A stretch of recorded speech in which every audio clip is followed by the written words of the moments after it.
Good evening, Assalamu alaikum wa rahmatullahi wa barakatuh, and welcome to News in Focus. My name is Faraz Batlap. I would like to thank you, the viewer, for staying with us on Hilaal TV, DSTV channel 347. And I think let's start off with some slightly good news, and that is, of course, the country's economy expanded by 0.5% in the third quarter of the year, marking the fourth consecutive rise in economic activity. This follows a revised increase of 0.9% in the second quarter. This, of course, the GDP being released by Stats South Africa in line with the market expectations. And joining me now from Stats SA, I'd like to welcome its Chief Director for National Accounts, Dr. Bokang Vumbukani Lepolesa. Doctor, absolute pleasure having you on. Thank you so much for joining us. Thank you very much, Vanas. Thank you, and good evening to yourself and the viewers. No, it's an absolute pleasure having you on. I think, Doctor, let's start off.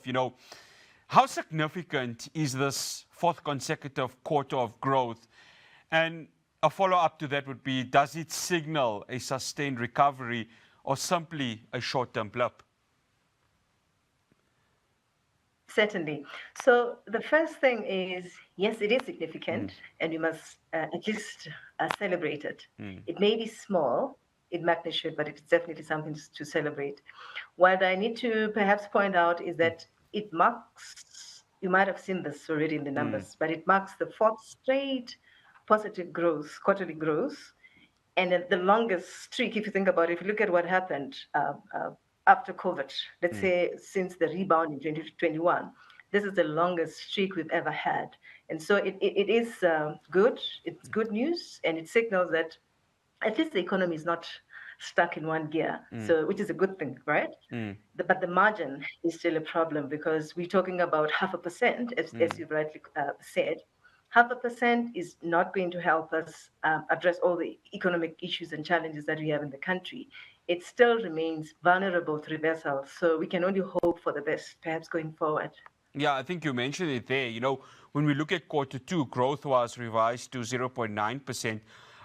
Quarter three, of course, sitting at 0.5%. It kind of signals some sort of a notable slowdown. From a Stats SA perspective, I guess what explains this deceleration?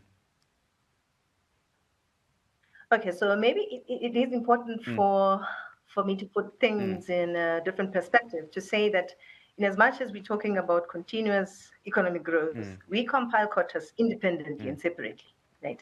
Not to say that what happens in the economy or the developments are divorced from each other quarterly, but we compile quarters independently, and therefore what we're seeing is simply a lesser production or lesser level of production in the third quarter compared to the second quarter.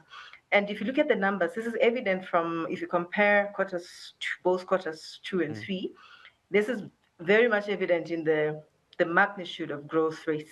So if you look at agriculture, just as an example, in the previous quarter, we had it grow by 2.5%, but that has since come down to 1.1. It is a positive, which is what we want. But if you look at the levels or the growth rates, we have lower growth rates across the industries relative to what we had previously. Mining is another example because we saw it contribute very significantly in the third quarter. In the previous quarter, it was sitting at about 3.5%, but now we've seen it expand by 2.3%. So it's purely the issue of the magnitude of production across these two quarters, not necessarily to say that there is a deceleration. Yes, if you look at the numbers, we're moving from what was 0.9 to 0.5, but those numbers are independent, they are not linked. So that's what I wanted to put forth. Dr. Vumbukani Lepolesa, the sectors that, of course, contributed to this, I mean, let's speak about that, because when we talk of it from a South African perspective, they really, really are so important in terms of the contribution to the GDP. Mining, agriculture, trade. Can you walk through us, the importance of these industries and allowing this contribution to this GDP gain, even if it is 0.5%? You mentioned in your first answer, it's really something worth looking at and saying there is some sort of stride, I beg your pardon, given that we are 3 years post-COVID-19. Yeah, so we saw, firstly, the importance of industries in the economy. We normally report on 10 industries. These industries help us understand how much is produced across or within each one of them, right? So without an understanding of how much production comes out of each of these industries, it becomes difficult for us to gauge the supply side of the economy. So they are very important in helping us understand how much each of these industries have produced. So that's what we gauge every quarter. We also look at how much is now being spent or how much demand of what is supplied there is, be it locally or internationally. So coming to how each of these industries performed, we saw that of the 10 industries that we normally report on, only one contracted, and that was electricity. So the key players or the major contributors to this were trade, which increased across all fronts.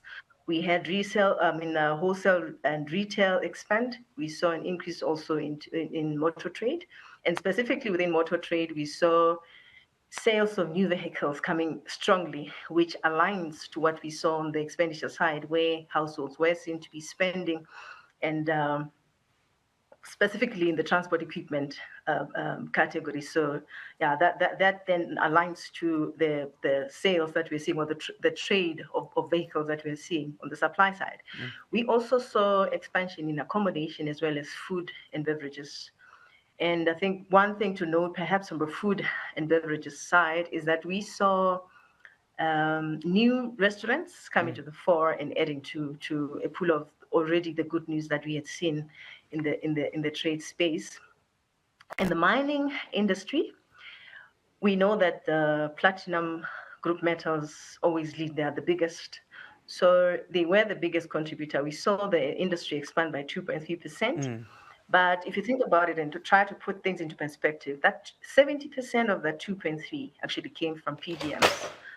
So that was actually a lot. So, but we also saw contributions from manganese ore, coal, and the like. So yeah, the mining industry also played a role.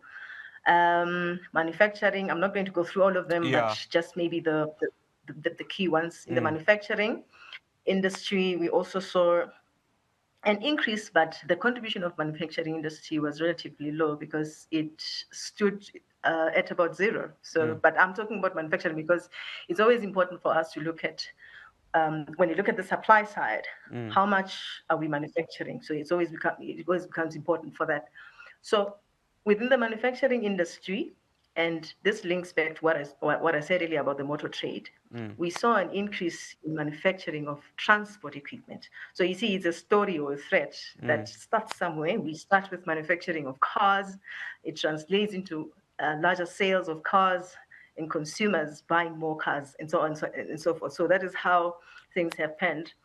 But we also saw agriculture expand, and this was primarily because the weather conditions allowed for more agri-produce. So that's exactly what we saw. And interestingly, we were even able to export more of agricultural produce relatively. So in terms of industries, that is how things went. But maybe having talked about the positive ones, it might be important for us to just look at electricity or the utility sector, because you know that it includes electricity, gas, and water.